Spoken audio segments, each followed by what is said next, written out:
बिहार के मुख्यमंत्री नीतीश कुमार 1 फरवरी को अपनी प्रगति यात्रा के तहत भागलपुर आ रहे हैं। इस दौरान वे कई योजनाओं का शिलान्यास और उद्घाटन करेंगे। मुख्यमंत्री के स्वागत और तैयारियों को लेकर भागलपुर के जदयू कार्यालय में एनडीए घटक दलों की बैठक आयोजित की गई। बैठक में भागलपुर सांसद अजय मंडल ने बताया कि मुख्यमंत्री के आगमन पर उनका भव्य स्वागत किया जाएगा, साथ ही जिले की जनता की समस्याओं से उन्हें अवगत कराया जाएगा। वहीं लोजपा रामविलास के प्रदेश उपाध्यक्ष अमर सिंह कुशवाहा ने कहा कि यह यात्रा सिर्फ मुख्यमंत्री की नहीं बल्कि भागलपुर वासियों की यात्रा है। उन्होंने हवाई अड्डे की मांग को प्रमुखता से उठाने की बात कही और उम्मीद जताई कि जल्द ही भागलपुर से हवाई सेवा शुरू हो सकेगी। वहीं मुख्यमंत्री के आगमन को लेकर जिला प्रशासन और एनडीए के सभी घटक दल तैयारियों में जुटे हैं। मुख्यमंत्री जब आएंगे, सब बिहार में सबसे अधिक भागलपुर को सौगात मिला है और इस बार भी मिलेगा, यही विश्वास है। अपेक्षा आप लोगों की क्या सब है उनसे? अपेक्षा किसी की कम होती है, जो हम आज कम अपेक्षा रखें, जितना अधिक से अधिक अपेक्षा है उतना ही रखेंगे। हवाई सेवा एक महत्वपूर्ण मुद्दा, उनके लिए भी कुछ ना संघर्ष ही उसी के लिए हवाई सेवा के लिए हो रहा है। और आप लोग भी जानते हैं, आप लोगों के माध्यम से हम भी जान रहे हैं, हवाई सेवा यहाँ होना ही तय है। सुल्तानगंज की गौराडी भागलपुर जिले में होना तय है। सुल्तानगंज और गौराडी भागलपुर ही जिले में है, इसीलिए जहाँ उचित होगा, जहाँ उचित व्यवस्था होगा, टेक्निकल पॉइंट होगा, सब कुछ को देखते हुए तय हो जाएगा। भागलपुर के सांसद क्या चाहते हैं? भागलपुर की जनता की सुविधा चाहते हैं। नवगछिया के राघोपुर गांव में भीषण आग लगने से दर्जनों घर जलकर राख हो गए। आग इतनी तेजी से फैली कि पूरे गांव में अफरा तफरी मच गई। आग लगने का कारण अभी स्पष्ट नहीं हो सका है। वहीं सूचना मिलते ही फायर ब्रिगेड की टीम मौके पर पहुंची और स्थानीय लोगों की मदद से आग बुझाने में जुट गई। हालांकि तब तक कई घर और उसमें रखा सारा सामान जलकर खाक हो चुका था।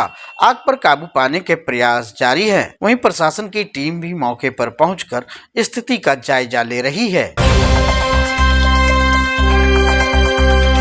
राष्ट्रीय राजपूत करनी सेना के जिलाध्यक्ष के रूप में गुड्डू कुमार सिंह को सर्वसम्मति से मनोनीत किया गया। इस घोषणा के लिए आज भागलपुर में बैंक कॉलोनी स्थित सुशीला नर्मदा रॉयल पैलेस के सोलंकी डिफेंस एकेडमी में एक विशेष कार्यक्रम आयोजित किया गया। कार्यक्रम में राष्ट्रीय राजपूत करनी सेना के प्रदेश अध्यक्ष ने भाग लिया और करनी सेना के विभिन्न पदाधिकारियों एवं सदस्यों के साथ बैठक की। बैठक के बाद गुड्डू कुमार सिंह को जिलाध्यक्ष का पदभार सौंपा गया। उन्होंने करनी सेना को और अधिक मजबूत करने का संकल्प लिया।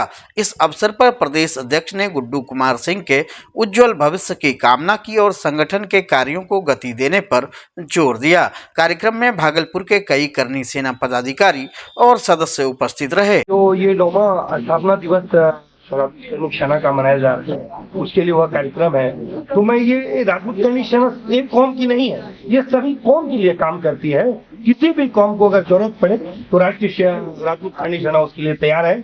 उसी का एक 9वां स्थापना दिवस वहाँ पे मनाया जा रहा है, जो कि मैं लोगों से अपील करूंगा कि बढ़ का हिस्सा लें। सिर्फ राजपूत करनी सेना ही पूरे कौम को मैं अपील करूंगा वहाँ पे आए और बढ़ का हिस्सा लें और गद्दारों के पीछे लड़ाई लड़ना शुरू करो। जो लोग गलत गए उसके लिए खड़े हो जाए ताकि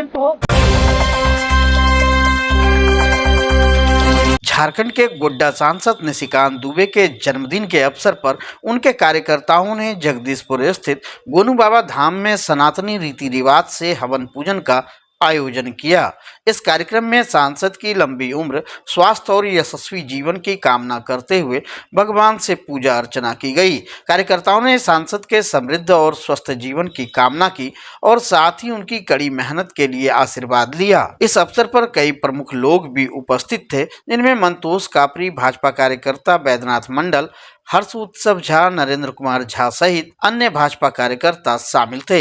हवन पूजन के दौरान सभी ने बाबा से सांसद की लंबी उम्र और अच्छे स्वास्थ्य की कामना की। गोड्डा के लोकप्रिय और देश के यशस्वी सांसद माननीय निशिकांत दुबे जी का जन्मदिन हम लोग मना रहे हैं और यह जन्मदिन आज सनातनी रीति रिवाज से पूजन हवन के साथ यह कार्यक्रम संपन्न होगा और हम लोग गोड्डा के माननीय सांसद की लंबी आयु और उनके यशस्वी होने के लिए यह कार्यक्रम तय किए हैं।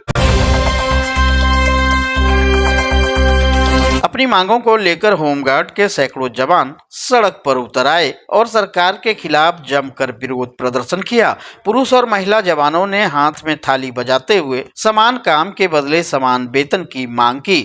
होमगार्ड के जवानों ने बताया कि साल 2016 में सर्वोच्च न्यायालय और उच्च न्यायालय ने इस मामले में आदेश भी दिया था, लेकिन उसके बावजूद सरकार ने उनकी मांगों को नज़रअंदाज किया है। जवानों का कहना है कि कम वेतन के कारण उनके परिवार का भरण पोषण कठिन हो गया है और कई जवानों को बच्चों की पढ़ाई की फीस भी भरने में समस्या हो रही है। महिला होमगार्ड के एक जवान ने बताया कि कम वेतन के कारण उनका परिवार आर्थिक संकट से गुजर रहा है। प्रदर्शनकारियों ने सरकार से तत्काल उनकी वेतन वृद्धि की मांग की और कहा कि यदि उनकी मांगे पूरी नहीं हुई तो वे आगे भी संघर्ष जारी रखेंगे। स्थिति क्या है आप लोगों की? हम लोग का मांग 21 सूत्री मांग है सर, और हम लोग का समान काम का समान वेतन चाहिए।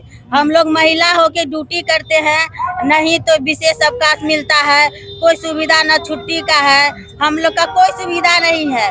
हम लोग का 20,000 21,000 में कट उठ के मिलता है, क्या बच्चा को पढ़ाएंगे?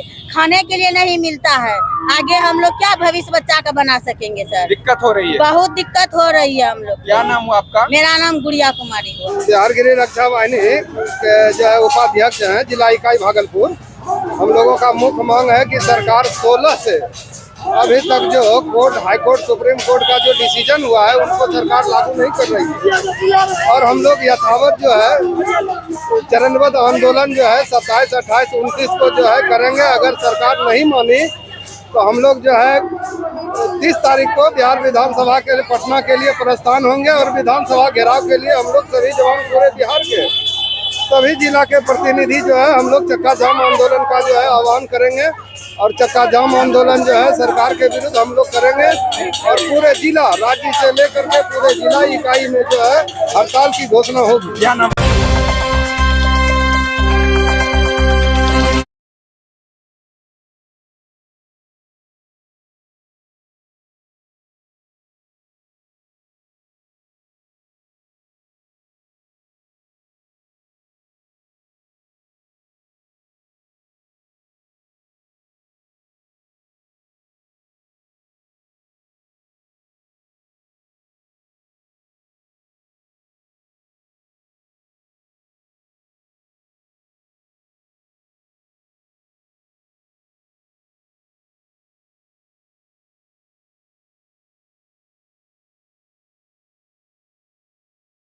भागलपुर के नाथनगर अंचल कार्यालय में अंचलाधिकारी द्वारा जारी आदेशों की अनदेखी का एक ताजा मामला सामने आया है, जिसमें खुद अंचल अमीन आदेशों का पालन नहीं कर रहे हैं और इसका खामियाजा जमीन मालिक को भुगतना पड़ रहा है। दरअसल नाथनगर निवासी संजीव सज्जन ने अपनी पत्नी पम्मी देवी के नाम से सूजापुर मौजा में अब्दुल वाहिद से जमीन खरीदी थी, लेकिन कुछ दबंग लोग उस पर कब्जा करने की कोशिश कर रहे हैं। इसके बाद संजीव सज्जन ने नाथनगर अंचल कार्यालय में आवेदन दिया और अंचलाधिकारी से न्याय की गुहार लगाई कि उनकी जमीन की नापी कराकर पोजीशन दिलाया जाए। वहीं अंचलाधिकारी ने एक सप्ताह के भीतर नापी कराकर पोजीशन देने का आदेश जारी किया, लेकिन एक सप्ताह बीतने के बाद भी अमीन ने उनकी जमीन की नापी नहीं की। अब अंचलाधिकारी अपने आदेश से मुकर रहे हैं और संजीव सज्जन लगातार अंचल कार्यालय का चक्कर काट रहे हैं, लेकिन उनकी सुनवाई नहीं हो रही है। दरअसल यह स्थिति उन लोगों के लिए चिंता का विषय बन गई है जो सरकारी आदेशों के बावजूद सही तरीके से अपनी संपत्ति पर अधिकार नहीं प्राप्त कर पा रहे हैं। कोई इस पर सही एक्शन नहीं है और वहाँ ऑलवेज विवाद क्रिएट किया जा रहा है। सीओ का क्या कहना है? जब सीओ का आदेश आपके पास है जमीन नापी का, सीओ का क्या कहना है? सीओ साहब का कहना है कि नहीं, आपने इसको खतियान में क्यों नहीं कन्वर्ट कराया? तो हमने कहा सर ये कोर्ट का आदेश है, कोर्ट के आदेश को हम कैसे कह देंगे कि भाई आप खतियान के लिए लिखिए या क्या लिखिए। कोर्ट का आदेश हुआ, पूर्व सीओ साहब का आदेश हुआ, मेरा ज़मीन मापी हुआ और फिर सब लोग स्टेबल हो गए और हमको अभी पोजीशन लेने में बहुत ज़्यादा परेशानी हो रही है, मारपीट की आशंका है। क्या लगता है कि सीओ मिले हुए विपक्षी पार्टी से मिले हुए और क्या वो लोग दबंग? बिल्कुल बिल्कुल बिल्कुल, वो थाना में रहते हैं, सीओ साहब क्या रहते हैं और उसी पैरवी के कारण ये सब सामाजिक परेशानी हमको हो रही है। कहीं सरकार पर भरोसा भी नहीं है। जिससे आपने जमीन लिया उन जमीन मालिकों से कभी मिल के आपने बात की कि ऐसा क्यों हो रहा है? हाँ। पर 10 साल बीत जाने के कारण थोड़ा निराशा उनमें भी है कि हम आते हैं करते हैं, अब तो हमारा पैसा लग गया, सब कुछ में हम परेशान हैं। हमारा अपील है सरकार से, जो सही है तो उसमें मदद करें।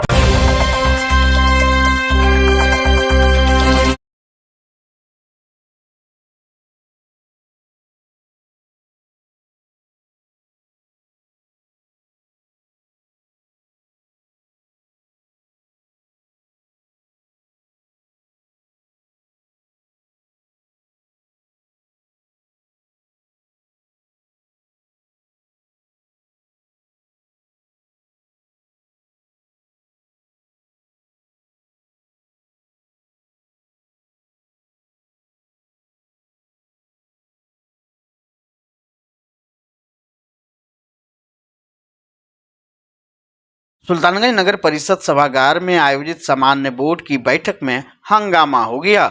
बैठक नगर सभापति राजकुमार गुड्डू की अध्यक्षता में हो रही थी, लेकिन इस दौरान कई महत्वपूर्ण पदाधिकारियों और वार्ड पार्षदों की अनुपस्थिति देखी गई। उपसभापति नीलम देवी, कार्यपालक पदाधिकारी मृत्युंजय कुमार और कुछ वार्ड पार्षद बैठक में मौजूद नहीं थे।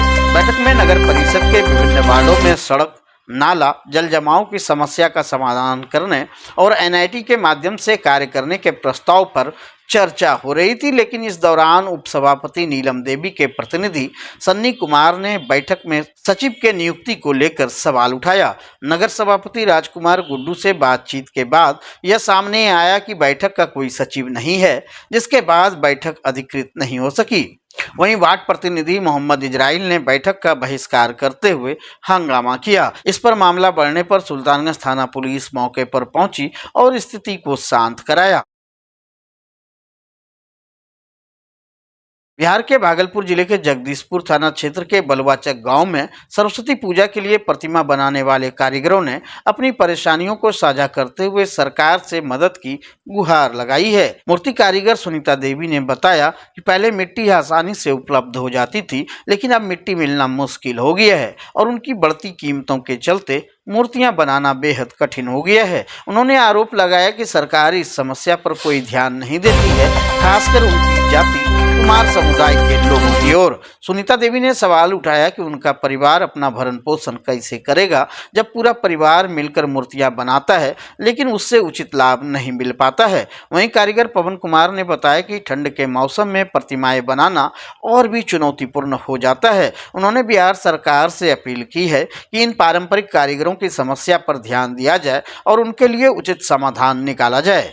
दरअसल ये कारीगर अपनी कला और परंपरा को जीवित रखने के लिए संघर्ष कर रहे हैं, लेकिन उनके सामने आर्थिक संकट और संसाधनों की कमी बड़ी समस्या बनकर खड़ी है।